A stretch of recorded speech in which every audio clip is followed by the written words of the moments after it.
everybody. You're listening to the Big Chill Podcast. This is episode 511, NFL Midseason Recap.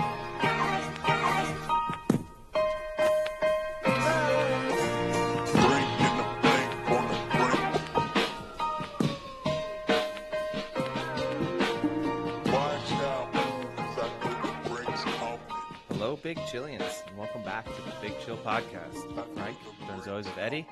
Eddie, how was the weekend? Yeah, pretty good. A packed weekend of sport, filled with lots of moments of disappointment, but overall, not too bad. Yeah, I think if people didn't lose on the Packers, then they probably definitely lost on the Bills. Yes. Yeah, no, I mean, I think, if you were trying to put together any kind of accumulator or parlay, I think most people would have put the Bills in there in some way, shape, or form. So that's a disappointment. I think even if you were a singles bettor and you saw -3.5 for the Packers against the Lions, you were probably licking your chops thinking, oh my God, the Packers against the Lions, this is a lock.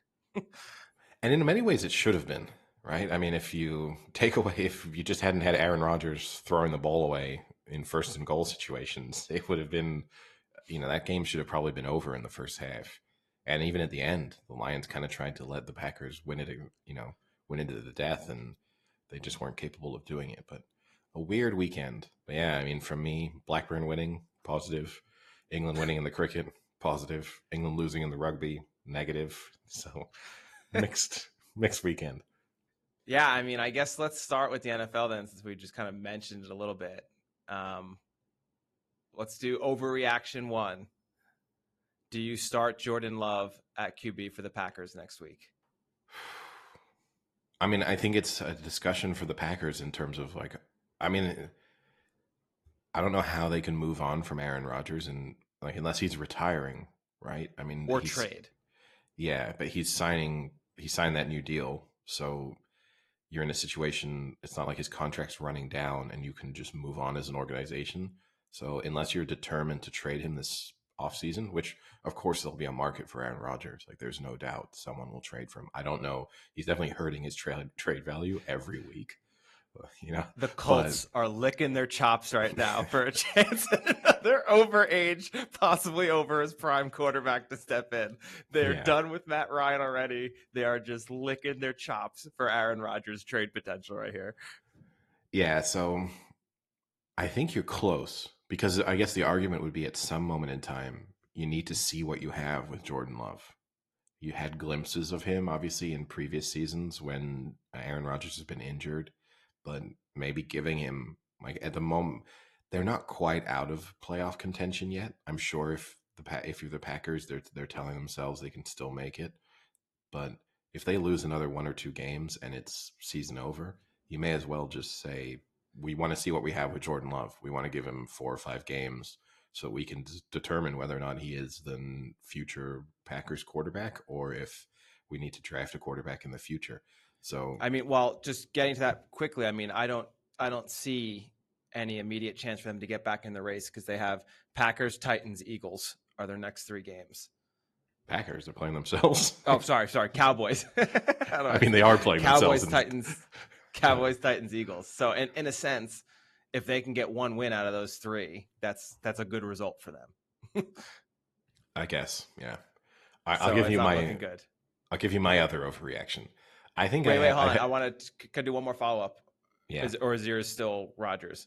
Not Packers related. Okay. So the other thing with Rodgers is obviously watching that game. I mean, some of those throws and some of those interceptions, it looked like he was just at, I don't know, like a Pro Bowl practice game where he was sidearm, kind of no looking back, back foot kind of things. Now, here's my question. Yeah. He does that a lot. For a lot of his career, he's done that. So is this one, do you think it's him kind of giving up hope, not really giving a shit, just kind of going out being a gunslinger, doing what he wants to do? Or is it he always does this, but now he just hasn't had the practice or just gelling with these receivers and these running backs that it's not working? Yeah, I think I don't think it's a practice issue necessarily. I just think it's it's like a season from hell, right? And things are going wrong, and then they're not good enough to overcome the fact that every game 2 or 3 things are going wrong. Like the interception that goes off the helmet. That's just kind of bad luck, right? Like That's a terrible throw, though. it's At a the same terrible time, it's a he terrible threw throw. it down into his head. I know. I mean, It's a that's terrible bad throw. But on any other day that just hits the helmet and goes somewhere safe, right? And you get away with it and they score a touchdown on that drive. And it's maybe a funny blooper of Aaron Rodgers throwing the ball into a defensive lineman's helmet, like but they're having one of those seasons where, of course, it balloons up in the air and it's an interception. I think the worst interception, right, was just criminally underthrowing that first, the goal line situation on 1st and goal, and just you got a wide open receiver there. Like you've kind of called the smart play to try and get the lineman in as like kind of trick play at the goal line, and then you, for no reason at all, just underthrow him by 3-4 yards when it would have been an easy touchdown if he just. And it's a situation. So do you think that's Rodgers regressing? Do you think this is Rodgers' age catching up to him, that he's not what he was 5 years ago, 3 years ago, even 1 year ago? I feel like the Packers, I don't know, because he always made stupid mistakes. You know what I mean? Like you could always count on. I feel like even when the Packers were good, they did stupid stuff at the goal line. Like they were just one of those teams who, some teams they get to the 1st and goal from the 5, and you're like, well, you may as well just put 7 points on the board. I feel like even with the Packers when they were good, you just thought, well, we never know, something stupid might happen here, and now the fact that they still are doing those stupid things, but at the same time their defense isn't as good as people expect it to be, although I guess you can't really criticize their defense too much for yesterday. It's not like they gave up a ton of points, but their defense hasn't been as good as it was expected to be. And then, I mean, they're struggling to score 20 points. Like, you're not going to win many NFL games if you are not getting to 20 points with any consistency. But then I'll give you my other overreaction. I've apologized to Trevor Lawrence already over the course of this season. I think I have to offer an official apology to the Tennessee Titans. Yeah, you do. I think, I said I was putting them directly in the garbage after about 2 weeks, and they're not bad. Are they the 3rd best team in the AFC? I don't think so, just because of their weakness at quarterback, right? I think, yes, when Tannehill comes back, that's an upgrade over what we saw last night. Like, they win that game with Tannehill. The fact that they couldn't from midway through the 3rd quarter onwards, the fact that they didn't score another point, and they basically, they punted on every possession from 3rd quarter, midway through the 3rd onwards. All they needed was one more score to win that game. And I think at some moment in time, he gets them into field goal range. So, they're good. I mean, when Derrick Henry's healthy, he does things where it just looks unstoppable. And the way he just brushes through tacklers at times. I mean, the one when he, any other running back would have got knocked over on that one long run he produced when the guy just kind of threw himself at his legs, and he barely broke stride. It was crazy to see. But yeah, I think they're pretty good, and they'll be a difficult out in the playoffs just because of that Derrick. Because they always are. They kind of always are. And it kind of goes back to what we've discussed at different times over the course of the podcast this season, which is like you get to the playoffs, games slow down, they tend not to be quite as high scoring. So then when you do have someone like Derrick Henry, where you're just able to run the ball all the time, chew clock, it makes it just that much harder to beat you. So, I mean, they'd be a good candidate if you could stick Aaron Rodgers on that team. Then I'd say they'd have a chance of winning the Super Bowl. Ooh. Well, I'll give you a hot take, Eddie, from that same game. The Chiefs always get applauded for how great and inventive their play calling is. And no doubt that they do have some very inventive, unique plays that work. But what I find a lot now with the Chiefs, that no one ever wants to criticize them, they are not a very adaptable team. Whenever they get caught in a game where a defense kind of has their number, they not only do they not get out of it, they kind of like shoot themselves in the foot more. Like that game, halfway through the 1st quarter, they just decided we're never going to run the ball again. Like we've just given up on the run. And it's something that all season they've actually been pretty good about consistently running the ball, and almost not 50-50, but close to 50-50 with the pass and run, where it takes some of the pressure off their pass game and opens some lanes up for the passing. But for some reason, halfway through that first quarter, they were like, you know what, we're just looking to let Mahomes throw 70 passes today. And they never seem to adapt very well when a team kind of gets their number early on, and no one seems to notice. Like, they're always the best offensive play calling in the world, but I think that only is the best when it's all clicking. And when it's not, it seems disastrous. I mean, think of the Super Bowl. I mean, that was a disaster against the Bucs. You know, they couldn't get out of their own way, and they could never adapt that game. And you kind of saw that yesterday or last night. Yeah, and I think in particular with this version of the Bucks, this version of the Chiefs, if you can take Kelsey out of their offense, which the Titans managed to do, you really make them struggle to move the ball consistently. Like, they might still have the big play threat and stuff. They're always going to have that. In particular, when you get the plays that break down and you've got Mahomes, scrambling around in the backfield and then finding a receiver after 7 seconds who's managed to get themselves wide open. Those plays you kind of in some respects almost can't take away from them. They're going to have one or two of those a game. But if you can take away Kelsey, which the Titans did, I mean, they just double team Kelsey all game, and which I think is the mentality you have to have, is just say, well, someone else has to beat us. Like, if it's going to be Smith-Schuster that beats us, okay, it's Smith-Schuster, but it's not going to be. It's not going to be. Yes, it's not going to be Mahomes to Kelsey for 100 yards. Like, this is what we're going to guarantee is. It's just going to be Mahomes to Mahomes. Yeah, which ended up what it was. On that last drive, he had the 3rd and 17 he converted, then he scored the touchdown run, and then he scored the 2-point conversion. Yes, and I mean, the Titans should have won that game. The only thing I think that frustrated me slightly, from a neutral's perspective, they made a big deal, right, of Vrabel saying coming into that game, like, the way you beat the Chiefs is you have to make sure you hold them to 3 points at different moments in time. The reverse is also true. You can't settle for 3. Like, it's not only a defensive question, right? It's an offensive question. And the one time I think that really they had the 4th and 2 after the interception, after the Kelsey, like, knocking the ball up and then getting the pick, they settled for a field goal. I think on 4th and 2, when you have Derrick Henry, you should have gone for it. They were winning the game anyway. It was a question. Okay, it was stretching the lead from 5 to 8 points, which you're kind of changing the game situation, but you're not by that much. Like, you're still, yes, they now need a 2-point conversion to tie, but you're still, even if you give them the ball, they need a touchdown. Ultimately, it's still lost in the game, right? Because yes, they ended up tying it, getting the 2-point conversion, winning in overtime. So it's not like it helped them very much.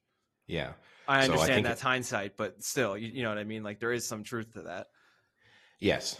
So I think if you're them, you should have just said, we need this to be like a true 2-score game.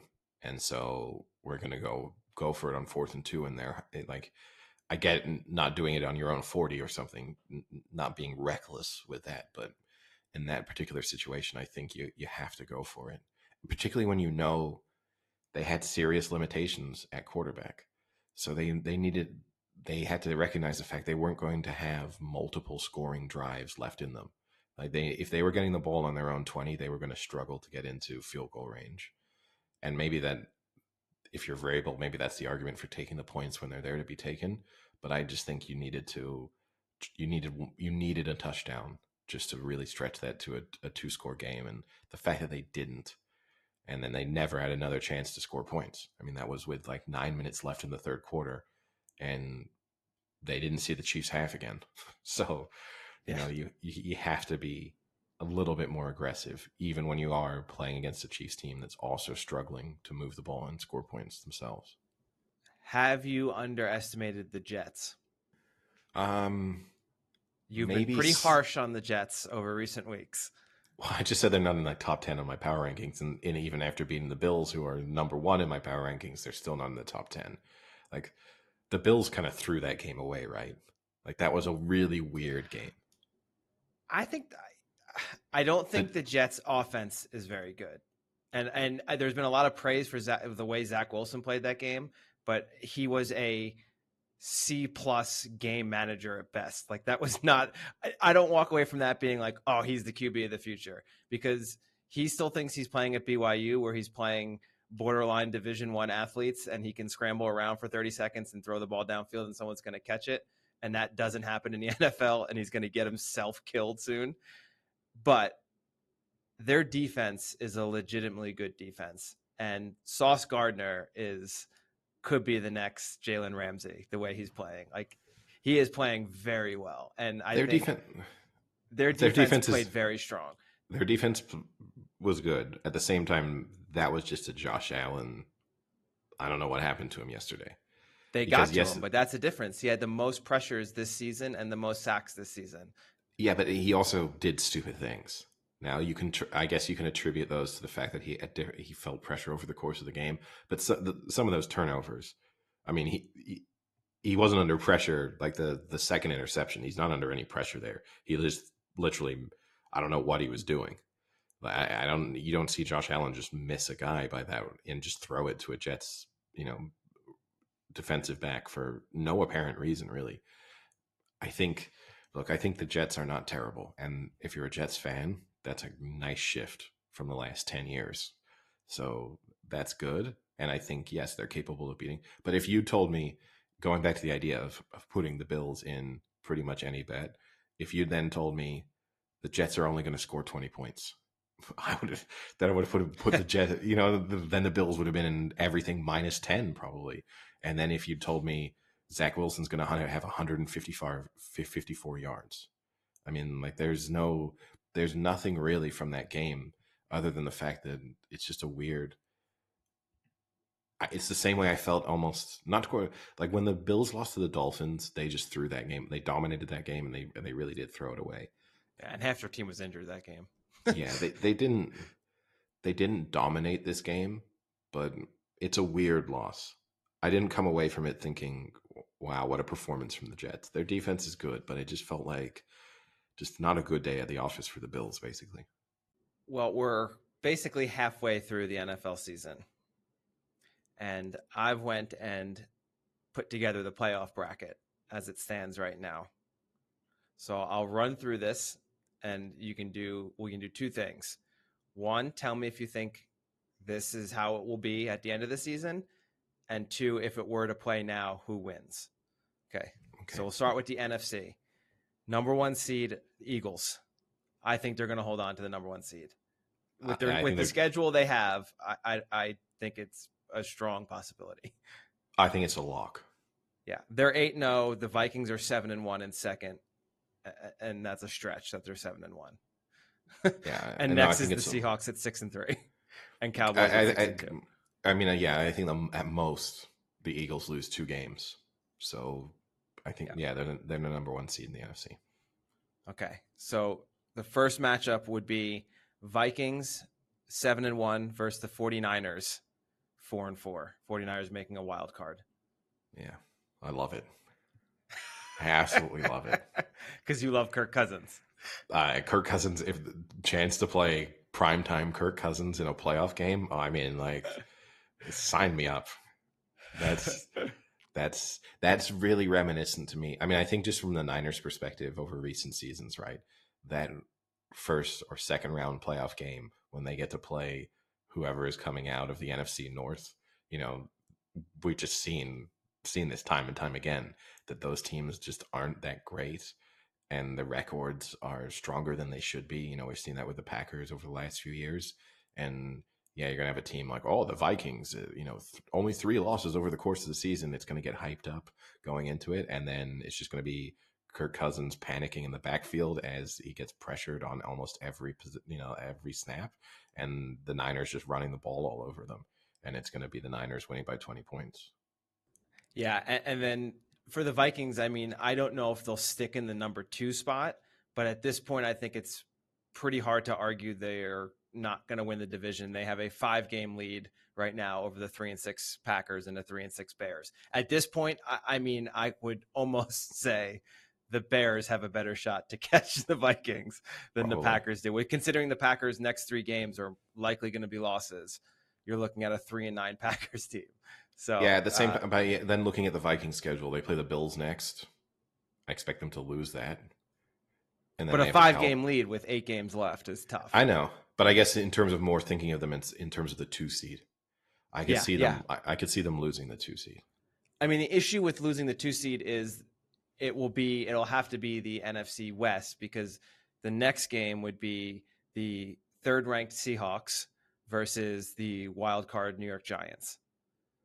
So I guess that's the one where the Seahawks right now are sitting 6-3 in a conference where, or in a division where you have the Niners that are 4-4. So the Niners are only technically one game out. Well, the Niners are running the table. Okay. So. Well, if the Niners run the table, then I think there's a shot that they could move up to number 2 if they run the table. I don't think they really will. I think the Niners probably lose 3 games over the rest of the season. So 10-7. Yeah, I'd say. I don't think that will be enough to get the 2nd seed. No, probably not. But yeah, I think for that one, I mean, I kind of like the Giants' chances. I know they just lost to the Seahawks, but they just played poorly that game. I think it would be a close game. I don't think that's how it will end up, and I still don't know if the Giants even make the playoffs at this time. I mean, they're 6-2, and then the next team would be San Fran at 4-4 in the wild card, and then after that you have Atlanta at 4-5, Washington 4-5, and the Rams and Saints at 3-5. So they have a pretty good jump start on a lot of those teams. I think the Giants are making the playoffs. I think they're going to make the playoffs. I think they might be the last wild card in. Yeah, but I think they'll make the playoffs. And then the last game there is the Bucks, who are currently winning their division at 4-5, versus the Cowboys at 6-2. Yeah, I think the Bucks. We kind of said it time and time again, right? I still think they're going to win their division. That yesterday went really well for them in the combination of them sneaking out a win and other teams in their division losing, and that kind of. I was going to say the game itself didn't go really well. I wouldn't call that a really well. Well, the only thing I will run performance. The only thing I will say, their defense looked good again. I think the Rams are pretty terrible. Like overall, like their offense just looks really bad, but still the Bucks defense at least looked like not elite, but very good for parts of that game, and that would probably reassure me. Their offense does not look good. The thing I struggle with a little bit is it's one of those cliches you throw out in most sports, right? Is that really good players, they just look like they have more time. And you see that a lot with quarterbacks. Tom Brady at the moment does not look like he has more time. Like he looks, it looks like he's playing in fast forward mode in terms of how quickly he feels pressure. Well, he has the fastest release in the NFL every year, usually. Yeah, but now he just looks panicked. Now it's even worse. But then part of me, what I don't know is, I'm trying to assess whether or not this is a 45-year-old guy making the calculation of, look, we're going to win the division. We're probably not that's how we're making the playoffs. We're not going to be able to be a top 1 or 2 seed. So everything else is meaningless. Like if we can win the division under 500, then who cares? And part of me wonders if that's him just saying, I need to be healthy when we're in the playoffs. So I will just throw the ball away. I'm not taking hits. Because you see a lot of the times when I think Brady of old would have kind of stood in the pocket for a second longer, and he's not going to take huge hits anyway because he just gets the Brady respect. But he's now just trying to avoid any form of contact. And I think maybe as the season goes on, that changes. Like in the playoffs, he won't be quite as conservative in that respect. And I'm struggling with this Bucks team as to whether I'm just being overly optimistic about their ability to improve over the course of the season and the fact that the playoff version of them will look different. But I still think there were some positives. The thing that stunned me about the game yesterday is the number of drops. Like that. Yeah. It's been happening to them a lot, though, this year. They might lead the NFL in drops. I mean, I'm just pulling that out of nowhere, but every time I watch them play, they drop the ball on them at least 4 times a game. Yeah, I mean, obviously there was a huge Mike Evans drop a couple of weeks ago when he was wide open. Midway through the third or in the fourth, they showed the graphic that they'd had 7 drops already over the course of that game. By the end of it, they must have been around 10. Some of the drops were terrible. I mean, just wide open guys, balls hitting them in the chest, just dropping it. And again, players like Mike Evans doing it. You're not talking about sometimes people, it's easy to be like, well, of course, that nameless guy we've never heard of dropped the ball. Mike Evans is recognized widely as being one of the best wide receivers in the game for the last few years. And now, twice a game, he's just dropping balls that I think most kids would catch almost. So that bit's a little bit surprising. I don't know why necessarily that will change. Like, I don't know why Mike Evans will remember how to catch between now and January, but I guess he probably will. But that was a big win for them. And I think there were more positives than negatives, even if, and look, the final drive was pretty impressive. That final drive was very, Yeah, like, it was a good drive. Brady-esque in terms of, Yeah. very composed, just moving the way down the field, finding open receivers, just kind of chipping away. That was a very, Yeah. like, That was prime. like Brady 10 years ago when he was 40 years old. Yeah. No, but I mean, it was. It's just that was the only time we saw that over the course. That was And a the other young, thing that crisp 40-year-old Brady drive right there. the other thing that really concerns me too is just their struggles at the goal line offensively. The number of times over the season that they've been first and goal from the 3 or 4, and they come away with either no points or a field goal. And I just think there's also that moment where they're almost in their own heads when they get into that situation, where they're really overcomplicating things and they're, trying to do things differently because they've failed on them previously. But you cannot be a team, especially when you're built the way that they are. You can't be coming away from being on the opponent's, like, 3-yard line and come away with 3 points. Like, that's just not possible. Yeah, and then so I mean, wrapping the NFC side of it up, I think it's actually not crazy to say that this who's in the playoffs now will be the same teams that are in the playoffs come the end of the season. Because I mean, the only case you could make, I mean, maybe is the 4-5 Washington Commanders, or if you still have any hope in the Rams turning it around, the Rams at 3-5. Uh, the Bears at 3-6 look like they're playing okay, but they're still losing. They lost their last 2. It's not like they're winning. They're just looking a little better. Maybe the Falcons. Do you give them a chance at 4-5 to come hot? I don't know.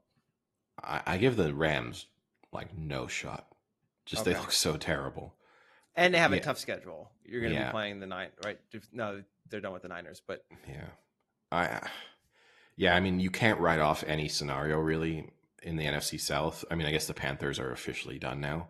They had a couple weeks of forgetting that they were supposed to lose, and then they remembered yesterday, and at just the right time for the Bengals. So that was perfect. The case, like, but uh, I guess you can't be too confident. If the Saints win tonight against the Ravens, then they're sort of in the mix, right? So I'm I think NFC South and NFC East with, the Commanders, maybe. It's the only place where I could really see anything changing. yeah. And if we go to the AFC, you have right now the 6-2 Bills hold the tiebreaker over the Chiefs, so they would be the number 1 seed. Then you have the Chiefs sitting at the 2nd seed playing the 5-3 Chargers. You have the Ravens at 5-3 as the 3 seed playing the 6-3 Dolphins. And then you have the Titans as the 4 seed, also at 5-3, playing the 6-3 Jets. What stands out to you there? Um, well, obviously, I don't think the Jets are too great. So the fact that the Jets will be playing a playoff game probably stands out. I mean, So I I guess mean, you're looking to be right behind them. I mean, they're actually not the worst wild card. They're actually the first wild card right now at 6-3. But you have New England 5-4 yeah. and Cincinnati 5-4 right behind them. And after that, you're getting down a little bit. Yeah, I mean, anything, kind of looking at it from a divisional standpoint, right? Anything in the AFC East could almost happen. It's weird, right? I mean, I think the Bills are the best team in the NFL. It's not inconceivable that the Bills miss the playoffs. Like, there's, like, because they're having these weird slip ups against teams they really should be beating. I mean, if they lose 2, 3 more games, there is a possibility that they miss the playoffs altogether. I don't think that will happen, but they have, I said just now, I think the Bills will definitely beat the Vikings next Sunday. If they suddenly lost that, Yeah. then things could look way more complicated for them. And in the very least, and certainly in terms of getting the bye, which is something that obviously every team wants. But even from a playoff perspective, they could be, next week they could be third in their division, which would be crazy. So yeah, I don't think you can rule out the Patriots. I think have a chance of scraping in. The Bengals, I don't know. I mean, I the think the Bengals Bengals. are only one game out in the loss column from the Ravens. Yeah, And yes, they played well, but who did they play last week? So it's tough to make any decision on them. I think literally the only thing I can strongly say here is that the Titans are going to win the AFC South. yeah. They That's have a that's 2-game lead over the Colts, and the Colts just fired their head coach and seem not too with it right now. So I don't see them making a push now or later on, especially since they just hired Jeff Saturday, who I just heard this morning on Get Up talking to talking to Greeny. So I don't know how he's going to be from talking to Greeny to talking to his 653 man roster. I don't understand that hire. Maybe I'm missing something. I don't really get it, but yeah, and then you have the Jags and the Texans. So I think the Titans are a lock, and they'll probably sit in that either 3 or 4 seed. They'll get a home game, but that's about it. But after that, yeah, I don't know. I don't feel super confident. The Ravens versus the Bengals, I think they both have a lot of flaws. At times, the Ravens seem great, and at times they seem like they can't get out of their own way. Same with the Bengals, I guess you could say. And then you have Chiefs and Chargers. I feel confident in the Chiefs, obviously making the playoffs. I'm not so confident in the Chargers. I picked them to make it to the Super Bowl, and they're struggling to win games right now. And they have, I think, one of the hardest back end schedules out of any team in the NFL, according to schedule rankings, where they had the 30th hardest schedule in the first 8 games, and they still were only 5-3. So yeah. I that's a mean, major worry for the Chargers. you just look at the next 2 weeks, right? They have the Niners and then the Chiefs. Yeah. So I'm not saying they're definitely going to lose both of those games because they're good. They could win either of them. They could win both of them. But from an odds perspective, they're more likely to lose both of those games.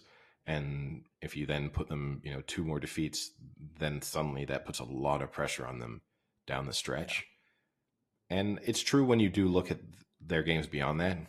Yes, on paper, I guess they would be described as being difficult games, but they're all winnable. Like I don't think they play the Titans, for example. I think they'd go into a game against the Titans feeling pretty confident they'd be able to get a win. So I think they need to get some of these injuries back pretty quickly, though. I mean, you have Mike Williams, Keenan Allen. You're missing your 2 top receivers. It's not a key to success. And Bosa is still out. So, they have a lot of injuries that they need to get back. And then, yeah, again, like you said, the AFC East, I mean, that is just clustered right now. And I think the Bills, I agree. I think they are the best team in the AFC, but the Dolphins look really good, at least on offense. You can't really seem to stop them on offense. And the Jets have a good defense, but not much offense. It'll be tough. I don't think the Patriots are that great, so I'll rule them out as not making it. But, any of the other 3, if they can catch a streak, yeah. The big test for the Patriots will be this weekend. They play the Jets. Or next weekend, they have a bye, actually. But if they win their next game against the Jets, then they are right in the mix. If they lose that game, they just beat 2 weeks ago.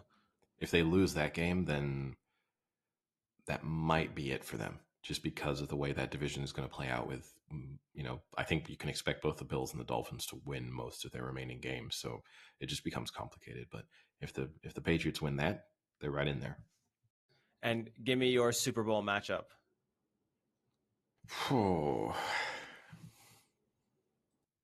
Bills, Niners. I'll do it. I'll hope, cross my fingers that Christian McCaffrey stays healthy for the next couple of months. And I don't feel great about anyone from the NFC. So I just don't. It's disrespectful to the Eagles, I guess. But as we've said multiple times, it's just not seen them beat anyone good yet. So they've shown that they're consistent. Even in that Thursday night game, right? They did what good teams do, which is they won without playing that well. and then they kind of pulled away as the game went on. But they were in trouble sort of midway through that game, and they weren't playing a good team, so they just don't do anything to totally convince me that when they get to the playoffs, they're going to be able to win multiple games in a row. And yours, sticking with the Chargers? I'm gonna go. I'm gonna go Chiefs Eagles. I think though, if the Chargers can get some of these players back soon, Oh God, I'd still be strong on them. But it's every week you think they're coming back, and then it's just week after week after week, and at a point when you don't have a freaking receiver to throw to, it's tough to win games. yeah. I mean, look, there's certain teams who just seem to suffer from injuries, and the Niners are one of them. The Chargers are the other, where it feels like every year part of the storyline is multiple players missing. I don't know what it is. If it's the training staff, it's the physio team, the medical team. I don't know what it is, but both of those teams, and they're not alone in that fact, but they are two teams where consistently it's like, oh, they're really good, but they're missing players X, Y, Z. So I guess switching away from the NFL, not the most eventful weekend in the Premier League. But we have a team we won't even mention, so I'm not going to discuss the match where Spurs lost. We're not even talking about that. It's just not happening yet. City scraped through against Fulham. A little bit of controversy coming out of that match in terms of the penalty that they were awarded in the 93rd minute or whatever it was. Several people accusing Kevin De Bruyne of diving, of the fact that it was a kind of penalty that only top teams are given. It's a soft penalty, I think, is fair to say. At the same time, for everyone who's, people who are analyzing different replays that seem to show no contact, I think there is certainly replays that show there was some level of contact. And yes, Kevin De Bruyne made the most of it in terms of the way that he went down, but it's kind of what you have to do to win penalties. It's just, that's more, I think people finding issue with that, they need to look at the way that matches are officiated rather than the players, because it's just, we've got to a point now, if you don't fall over, you don't get penalties. So that's the problem there. But the bigger issue to me, if you really think it's a dive and there was no contact, the Fulham player in question doesn't, he just was resigned Doesn't to the protest. yeah, he just, oh, it's a penalty. Like, there was just complete acceptance. And there's nothing in the modern game where players don't react. I mean, they sometimes, break an opponent's leg and still try and pretend that it wasn't a foul. So it's, to me, that's the biggest sign that there was at least some decent contact there, and he knew immediately that he'd made a mistake. Yeah, and I'm not gonna give you the chance to revise your answer anymore. But who scored the game winner? Yeah, well, unconvincing penalty, has to be said. Interesting, Holland said afterwards, he spoke about how nervous he was for the penalty itself, which I thought very honest of him. And kind of refreshing. You wouldn't get a lot of players who would just say that, yeah, taking a penalty in the 93rd minute is nerve wracking. But yeah, look, he didn't start. Oh, we've all been there, huh? Yeah, he didn't start. We all know that feeling. So there have been little signs recently as to why you might not think he'll get to the goal tally, because he picked up a. No, you're not allowed to talk about it anymore. You're done. I don't want to hear your reasoning anymore, because you say he's going to start skipping matches, and then he doesn't start and he still has a goal. So, and then the other big talking point, I guess, is Arsenal picking up another meaningful victory. That's big win. That was a decent test for them. I mean, Chelsea have a lot of injuries at the moment, so that's them playing Chelsea definitely at the right time, I think you'd have to say. But still, to win away at Chelsea and to keep themselves at the top of the table and probably put themselves definitely in a situation where they're going to go into the World Cup break, probably at the top, I think. Yeah, I can't remember exactly what it was. They have the third or fourth best points start from the number of games played so far, I think, in history. Yes, and it's, I saw the table where it showed teams in their position at what the end of season results were, and I think it's of the teams who've accumulated the number of points that they have through their opening 11 fixtures or whatever it was. I think only one team hasn't gone on to win win the league. So, all things look good for them. At the same time, I still just, I think City will grind them down over the course of the season, and they've not played each other yet because of the postponed match that they had earlier, and you just would expect, if it means that the title, even if you think Arsenal are going to keep this up, it means the title will be decided in their 2 matches against each other. And I expect City to come out with a better record from those 2 fixtures. So that, the positions will swing purely based on their matches against each other, if nothing else. But yeah, it looks, assuming they don't slip up against Wolves next Saturday, they will go into the World Cup break top of the table. Yeah, 34 from 13. It's the 5th best start in Premier League. Yeah, not bad and unexpected. I mean, I think even the biggest Arsenal, but it is just crazy though, like what you're saying, and they're still only 2 points up on City. Like that's crazy.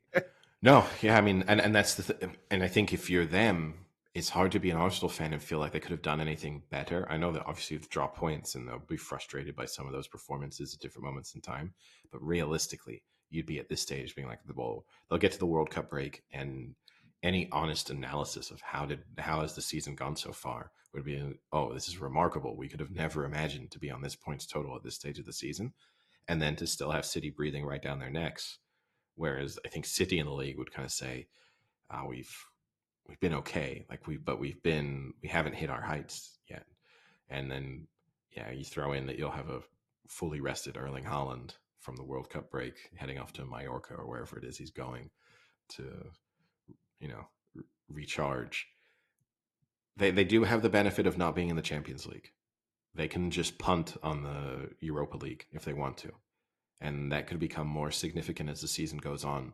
City, obviously, winning the Champions League is the one thing City have left to do. And so that City, like, I think probably if you ask Guardiola, it'd be interesting if you could ever get an honest answer from them. But if you said you've got 2 scenarios here: one, you win the league this season, but you lose in the Champions League again in the semifinals, or at one of the latter stages, or you can finish second to Arsenal, you'll be 3-4 points behind them at the end of the season, but you win the Champions League. I feel like the honest answer would be they'd want the Champions League, because that's the thing because they've been there, done that. Yeah, and that will kind of push them into, I think if they're, again, I don't know how much either Guardiola or any of the players are concerned about their legacy or standing in history, but if they get to the end of this era and have not won a Champions League, that will be the thing that people pick holes in how good of a team that they were. So you just know that there'll never be a scenario in which they're resting players midweek, whereas Arsenal, if they want to, can rest players midweek, and also could be in a situation where even if they rest players in the Europa League, they can still win because their opponent might not be that strong anyway. Well, you bring up Champions League, and they just had the draw for the round of 16. City, a pretty favorable draw. Yeah. There's no reason to think. I mean, Leipzig are, can produce good performances, but and it's not the easiest draw that City could have had. But yeah, I think they would have felt, having won their group, they would have felt that they would have been the only one they would have, I guess, been worried about would have been PSG as the team to avoid. Yeah. That would have been the only thing they would have said, please, like, don't give us PSG in the first knockout round. That's not what we want. So I know there's obviously some rules with how they're drawing it, but for the most part, it is randomly drawn, except you can't play the same team that was in your group, and you can't play the same country for the 16. Yeah, that's it. Having said that, do you think this random draw is better, or do you think they should do a seeded bracket? Because I guess you can argue at the end of the day, you have to beat the best teams anyway, no matter what. But I think from an audience standpoint, whether that's the case or not, it's a lot more fun to watch Liverpool Real Madrid in a semifinal match to the finals versus a round of 16 match?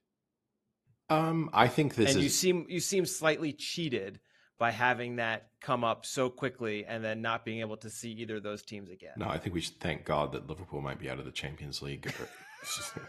I mean, all right, but you know what I mean. Liverpool isn't the greatest example here, but you know, like you get what I'm saying. a little bit, but at the same time, I think. Whereas you have like Bruges versus Benfica. I mean, Yeah.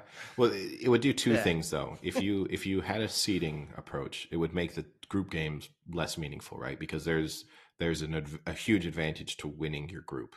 You know, but the significance of Benfica producing that, you know, closing the gap on PSG and winning 6-1 in that final match and scoring late goals to overhaul the goal difference deficit that they had going into that final set of fixtures. Their reward for doing that is playing Club Bruges in the next round and not being PSG and playing Bayern Munich.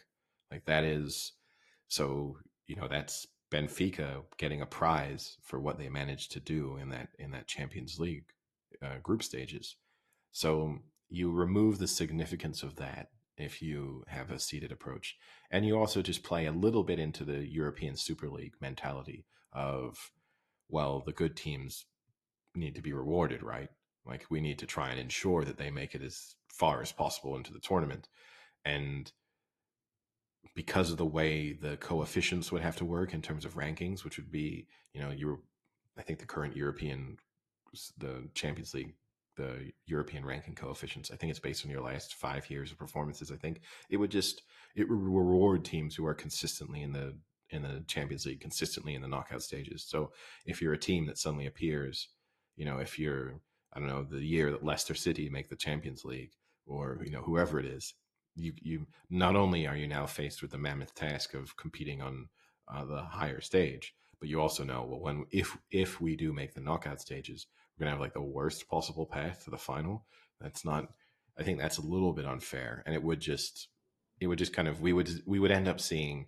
I do understand what you're saying, and as someone who's a complete neutral and has been a complete neutral in the Champions League since the mid '90s, um, it's you. I do prefer to see, you know, like the idea of if the semifinal is, I don't know, AC Milan against Benfica. It doesn't excite me as much as, yeah. you know, Bayern Munich against City. But Well, I mean, I guess the better example would be Bayern Munich against PSG is also happening in this round of 16. Whereas you think those are two teams that would at least make it to the 8, if not final 4. yeah, but you reverse it, right? Which is, you know, if you're PSG, they're trying to prove themselves, and this is their opportunity to do so if they can knock Bayern Munich out. And I also don't know from a team standpoint. Maybe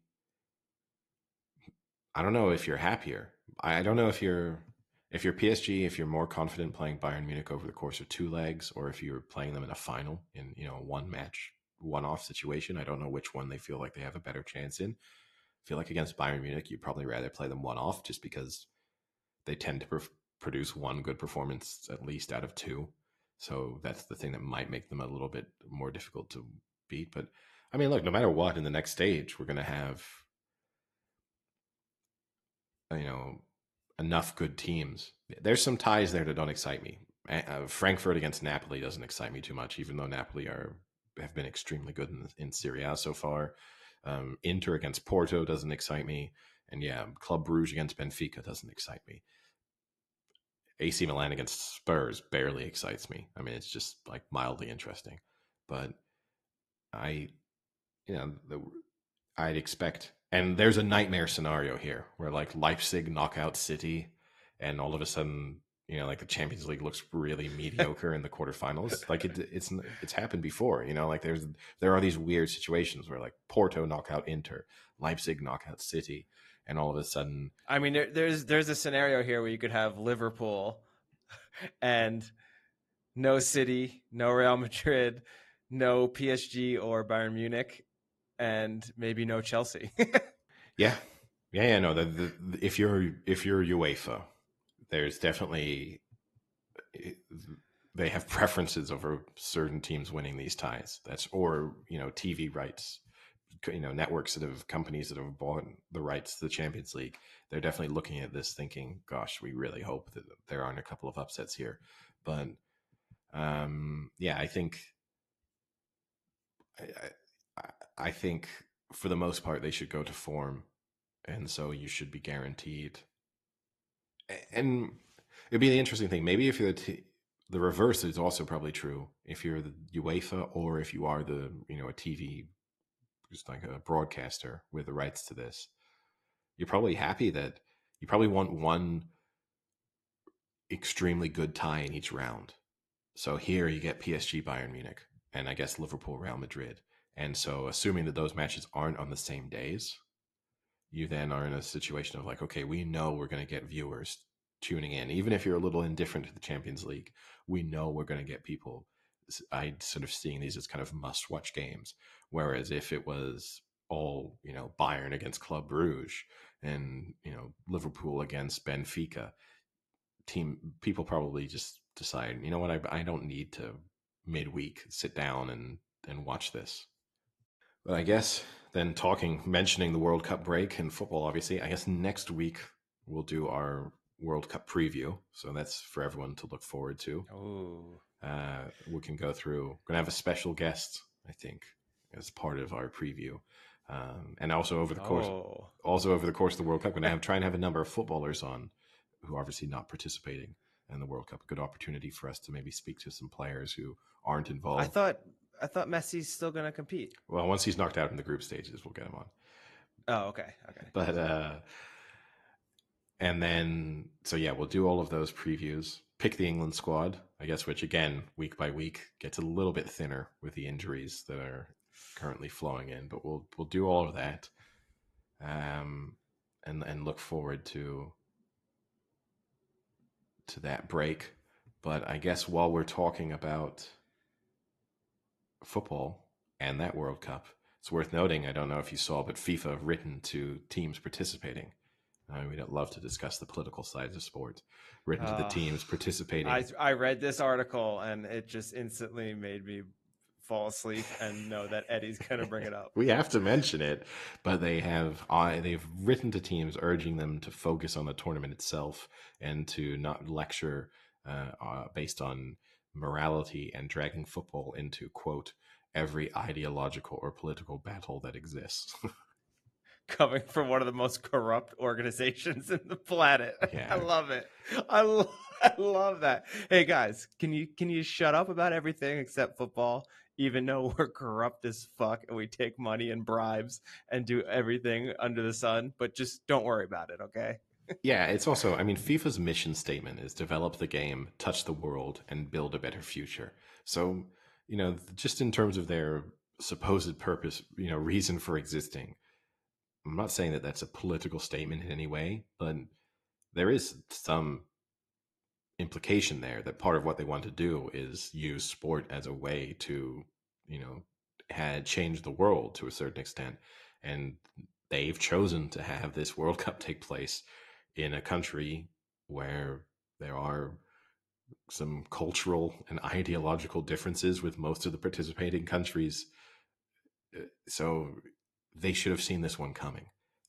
In some respects, I would have so much more respect for FIFA if they said part of the reason why we chose to have a World Cup hosted in Qatar was because we thought this was a great opportunity for us to, help change certain beliefs within the country and region and have an impact on the society there. For them to play the reverse of like, please just come here and just kick balls. Like, we don't want to talk at all about any of the slightly unpleasant issues about the number of people who maybe died building these stadiums through slave labor, or any of their women's rights issues, or LGBTQ rights issues. Let's please ignore this and just kick the ball.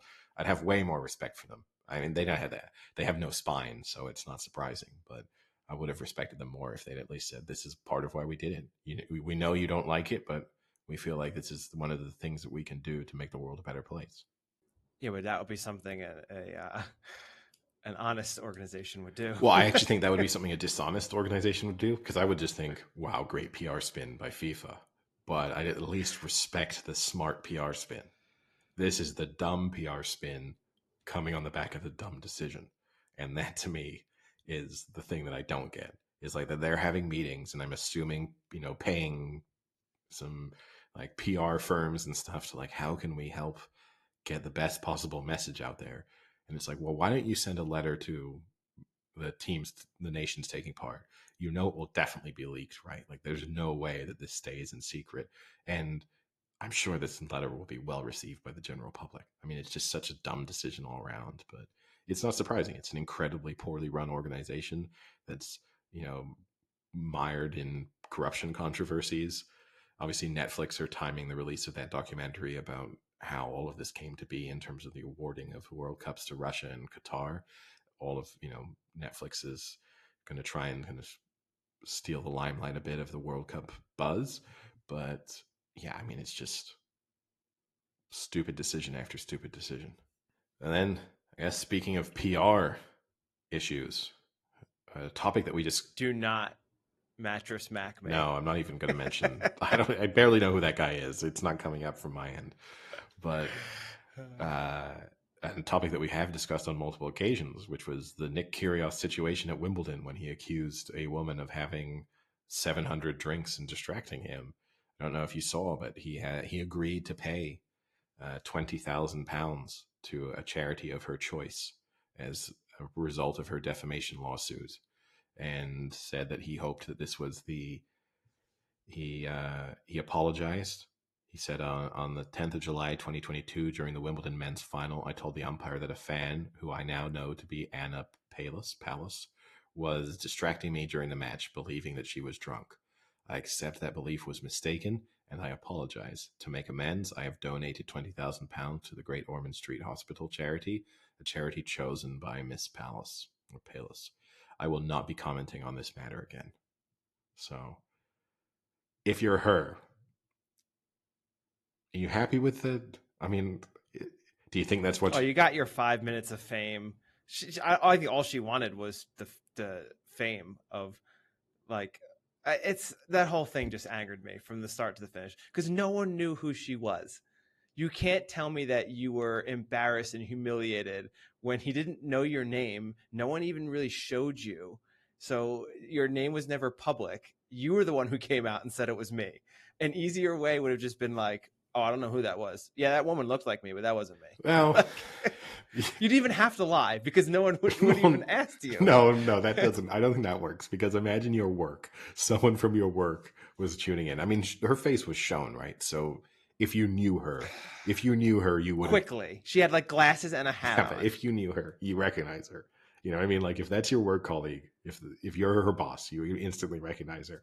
And then, do you think there's any chance she had tickets, pretty good tickets, to the Wimbledon men's final and didn't tell people? So you kind of be turning up to work on Monday and being like, "Oh, Anna, I saw you at Wimbledon on Saturday. It looks like on Sunday. It looks like you got kicked out." No, that wasn't me.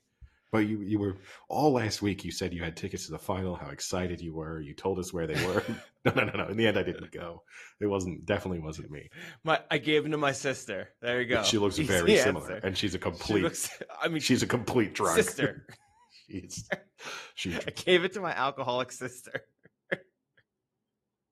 My unhinged sister. Yeah.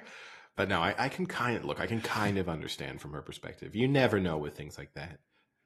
In the world we live in, right, with the internet, one newspaper or whoever it is finds your name, and then you're applying for a job 5 years from now, and the Google search of you produces the top result is like you've got your LinkedIn profile and an article on the Daily Mail talking about how you were kicked out of a Wimbledon's men's final for supposedly having 700 drinks. I can understand wanting some level of apology. I guess I don't know if this is the win I would have wanted. But I can get. What do you want? Oh, if I'm doing this, I'm not caring about charities. I'm in it for myself. But she said that when she came out. She said she doesn't want any money. She said she didn't want any money, and that she even, I think, mentioned she would just want something to charity. Yeah, I know, but I feel like that's the thing you say because Well, then you know what, Eddie? Don't say that. no, I wouldn't have. But I do think if you're her, that's the thing you say because you don't want to come across as someone who's like, "Oh, here's your opportunity to get some free money." Huh? Like this is, you probably go to Or maybe she said to donate it to Alcoholics Anonymous. Or is that what he does? Is that his backhand slap to her? I won't let you That choose. would be amazing. I won't let you choose the charity. I'm donating it to AA. I would not hold that. I would not put that past him to do It's the something greatest like troll job ever. that. Yeah. But another topic that I know you'll love. We've covered a little bit of the political. I guess it's worth mentioning on the Back of Our Lives podcast that Kyrie Irving has been suspended for a minimum of 5 games, basically as a result of not only the original promotion sharing. I know he hates the word promotion. He's insulted whenever a reporter implies that he promoted something by resharing it on his Twitter and Instagram profiles, but And says, check this out. yeah, but not definitely not promoting, but just trying to put information into the world or whatever dumb way he would like to try and not explain it. But he's been suspended in large parts just because of his refusal to apologize and the fact that he's mishandled every opportunity to speak to the press and the public about the situation since then. And a little bit like we discussed in the last episode, just one of those people who obviously thinks he's much smarter than he is and feels like he's winning these, like every time he's just like meeting reporters, it's some kind of intellectual duel and he's definitely coming out on top. I think the peak of this was him in his rambling in the kind of practice facility courtside press conference that he held to just, I think his last chance to apologize was basically he included the quote, "I know the Oxford Dictionary," as this is a sign of his intelligence, was that he knows. I know it too. Yeah, I never read it, but I know it exists. but I thought that was, I know Webster's too. Oh, whoa. I know multiple. I thought that was just the peak. Whatever meaningful statement he felt that was, I get it. He was trying to say, like, there's a significance behind words, and I understand them. I don't think reading the dictionary helps you to understand the historical context or the usage of words necessarily. Like, I don't think if you just read up the dictionary definition, I think that's actually usually how like people troll, right? Is like someone will say something and be like, "Oh, look it up. It's not. It doesn't mean anything like what you say. That's not what I meant at all." But he's just an idiot, just a massive idiot. I guess the real question is, do you think he'll ever play in the NBA again? Yeah, I'm sure he will. He's a good player. Is he though? I mean, he's better than a majority of the people out there. I mean, In the Deshaun Watson didn't even get a year suspension. He's coming back. Yeah, but the issue with Kyrie Irving is he's been a bad teammate, right? So this is just kind of the tip of the iceberg. And like, yes, this is major controversy that that the team would not have wanted. But on top of that, he's been a really difficult teammate in Cleveland, in Boston, in Brooklyn, and then now he has this. Obviously, he's a great player from an offensive standpoint. His defense is pretty terrible now. I don't know. I wouldn't be stunned if this is the last time we ever see Kyrie Irving play in the NBA. I think he'll be back. But I mean, going back to your point about how he thinks he's so intelligent, in that, I mean, we talked about this off podcast, but he had those comments where he tries, I think he's trying to like sneak it by people, but it's so obvious. So the one comment just made no sense when they asked whether he had anti-Semitic beliefs, and he said, "I can't be anti-Semitic if I know where I come from." I mean, there's a lot of people who know where they come from. Well, I think they're anti-Semitic. Like, that doesn't even make sense. So I think he's always alluding to, but he's trying to sound smart. Yeah, and I think he's trying to point out the fact, because I mean, this is what this documentary and book, right, touches on, is the idea that Black people are the children of Israel, and that this is part of what Jews deny, is that they are that Black people are the true Israelites. I don't know. I don't even want to give any space for the weird thoughts, but I think that's part of what he's saying, is like, it's like He's basically saying it's like accusing a Jewish person of being anti-Semitic, which you 100% could be. There's a way that you can hate yourself, or like hate other people of your kind, or decide that you no longer associate with that type of person. So I think it's entirely possible anyway. And then his other comment was they asked him about his beliefs regarding the Holocaust. And the easy answer is, yes, I believe the Holocaust. It was real. It did happen. It was terrible.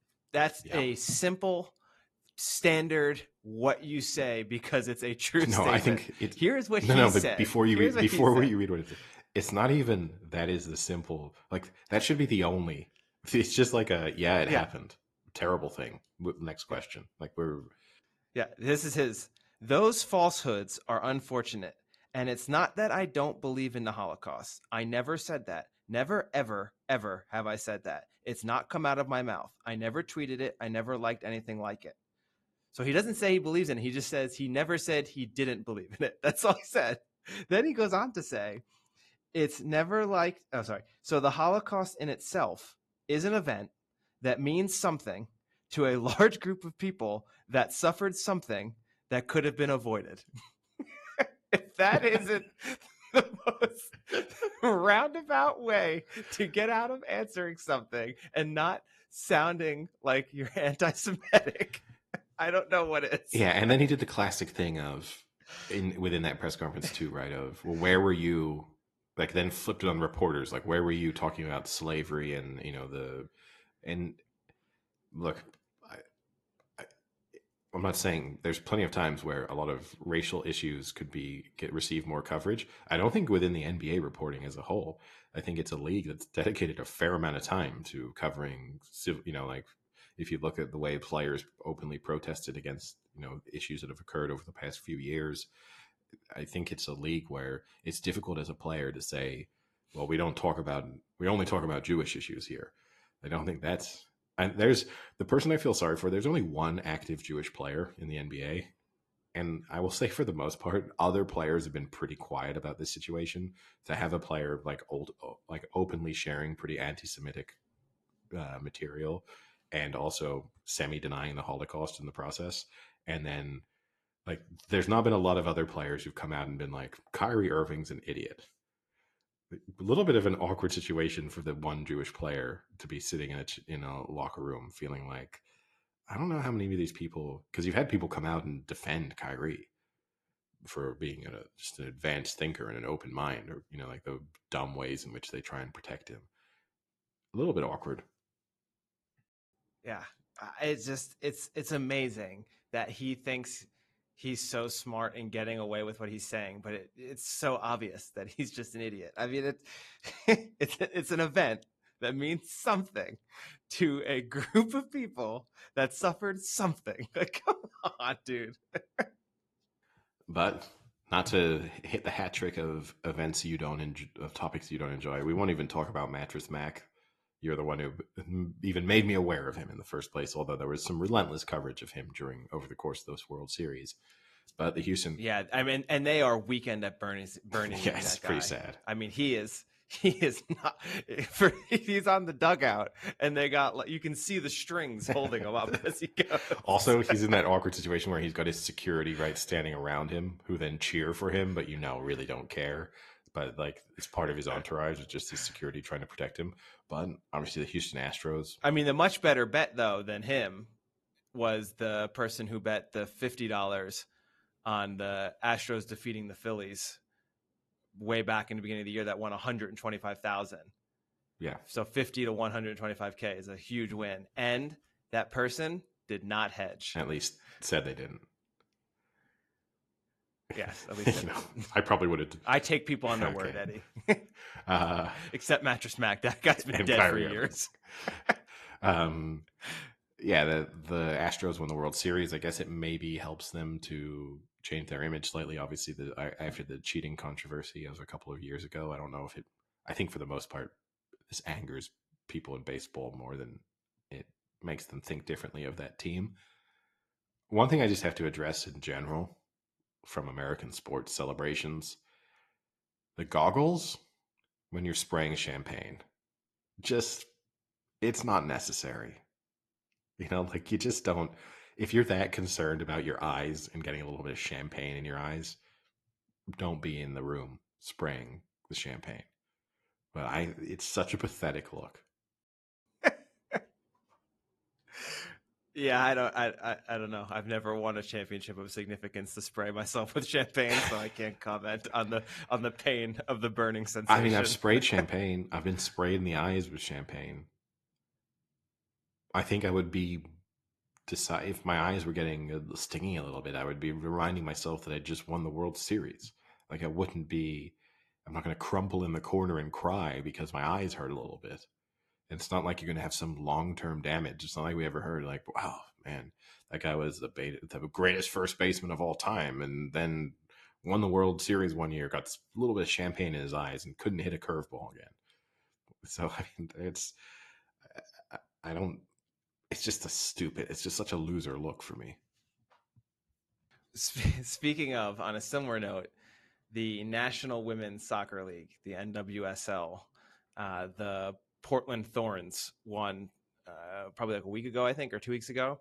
And they have a 17-year-old on their team that literally had to stand in the corner while the team celebrated with the beer and champagne spray. And it was, now that is a bad look. And I get it. There's nothing else you can really do, I guess, because Americans are so uptight about it. But would Americans have really been upset had she got involved in like the spraying of the beer? Like, is that illegal? Can you not have beer sprayed into your face? I don't know if we want to get into that discussion. I don't know if I want this. Is this the hill you want to die on? Is this the America we have where you can't even spray beer into the face of a 17-year-old? Well, you're the anti-American. You tell me. I think it's a little extreme. You know, I do agree with you. I think you give her a non-alcoholic, you know, like the fizzy apple juice kind of thing. You give her that, so she. No, everyone else has to get the fizzy apple juice. Only she can have the beer to spray others. Yeah, she's not getting it on herself. But you know, like I think, yeah, you don't put her in the situation where she is holding it. If you want to be that careful about it, you go, okay, look here, take the non-alcoholic beer or take whatever, and you're going to spray that, and we're not going to be overly concerned that this 17-year-old might get a couple of drops of champagne in her mouth. It's not like she's suddenly going to be unconscious in the corner because, oh my God, she's consumed so much alcohol. She's just, you know, like. It just seeps through her skin. And if you want, put like a paintball mask on her or something. Like if you're going to have the people. No, but if you're going to have. Or put the Bane mask Hannibal on Lecter her. mask. They should have just tied her up like Hannibal Lecter and just wheeled her in. Just had her in the corner. Oh my God. Put her behind like a glass cage in the middle of the room, just tied up like Hannibal Lecter. Put her in a bubble like the bubble boy. Yeah. Just spray her out, spray her bubble. But no, I agree with you. Like, there's bigger things to worry about. It's not, and maybe you tell her like, please don't like openly appear to be drinking this. You know, like, but yeah, it seems. I mean, the other option too, right, is kind of have a closed doors thing. That's no fun. You know, no cell phones. Yeah. Because that's the problem, is everyone has to film every instance, which is another thing. Is do people think that the general public really cares about like a champagne shower? Like the amount of players that live stream it, like who is watching that? Be like, oh my God, that is so awesome. I don't know. Oh my God, look at them spraying each other. Wow. Another interesting quote from you, but where's Sam when you need him? I think I do agree with you, but there's obviously people out there. There's people who consume a lot of stuff on social media that I have no interest in, and I think there are people out there who be like, "Oh my God, look at that wild celebration! Isn't that the craziest thing you've ever seen? So much champagne! Oh, here comes the standard old coach about to do a dance and break it down. Isn't he cool? Isn't this 75-year-old white guy cool because he's kind of dancing? Oh my God, he's so in touch with his players. They have such a special bond." Oh, look, he's spraying his players. But no, I think the thing that always surprises me about that situation too, you've seen it a few times in football in Europe, where you've had Muslim players who then like can't take part in that.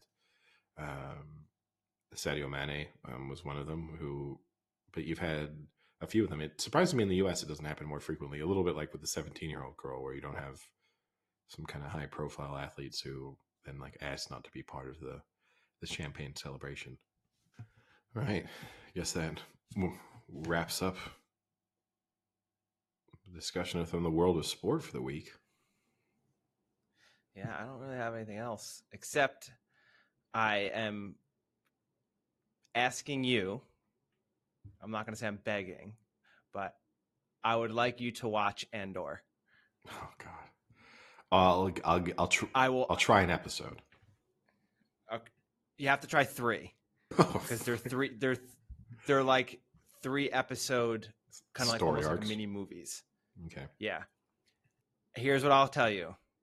It is the first Marvel or Star Wars or whatever show of like that is a TV show that happens to be in said universe.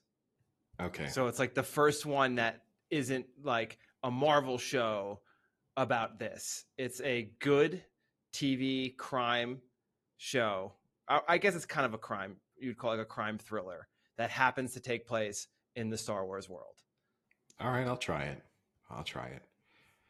But because it's interesting because we talked about, you had a new Game of Thrones, a new Lord of the Rings, and at the same time you had a new Star Wars, and I think this one is hands down the best of the 3. Like it's at this point, it's not even a comparison. Oh, you think it's way better than the Lord of the Rings? Yes. Okay. If this is another Mighty Ducks situation, though, we're gonna have issues. And then while you're at it, watch Mighty Ducks season 2 because it's heating up. I'll give you a TV recommendation. It's kind of not a recommendation, I guess. Been watching from the BBC SAS Rogue Heroes, a new series that came out. It's set in World War II, about the formation of the SAS, the sort of elite special forces arm of the British Army. And it's okay. I'm not going to say absolutely go out of your way to watch it. It's okay. It's interesting. It's from the same creator of Peaky Blinders. And oh yeah, I heard about it. I think it's on Netflix, isn't it? It might be. I'm watching it through the BBC, but it may well be in the same way that Peaky Blinders, same kind of agreement, right? It's like it's okay. It has some pretty big actors in it. Speaking of Game of Thrones, it has Alfie Allen in it. So, but Ooh. Dominic West, always good to see. Always from the more of a fan of his sister, but. Alfie's the second rate in that family. Oh, I thought you were talking Dominic West. I was like, I don't even know who is just a random person to see you like. It's all right. It's kind of watchable. I do feel like if it feels like they kind of copy you can watch it and you go, okay, this is from the same people who made Peaky Blinders. Like there's a lot of lighting, the editing approach, the inclusion of music, sometimes in terms of the inclusion of music that's not like more modern music, which over the course of I feel like in the pilot they use more, and then maybe they realize like this is coming across as too much of a Peaky Blinders, or they spent all their money buying the rights for the pilot. No, I think it's more as just like this just feels like we're trying to like copy and paste what we did with Peaky Blinders, of like we stick the like kind of jarring musical inclusion, but then the like lights flickering a lot and kind of people coming out of dark corners more. It felt they ditch it over the course of the series, but it's watchable, but not incredible. But it suffers from it suffers from that thing that a lot of TV shows do when they're new. They tries to introduce you to too many people and too many storylines too quickly. So like episode 1, it's trying to get you to have some kind of attachment to one of 5 different people. And it's giving you all of their information like right there. It's like now I just feel like I'm getting 3 minutes of one person, then going to a completely different storyline for 3 minutes, and I don't really know what I'm watching. All right. Well, with that, I think we'll call it a day. All right. Talk to you later. I'll see you.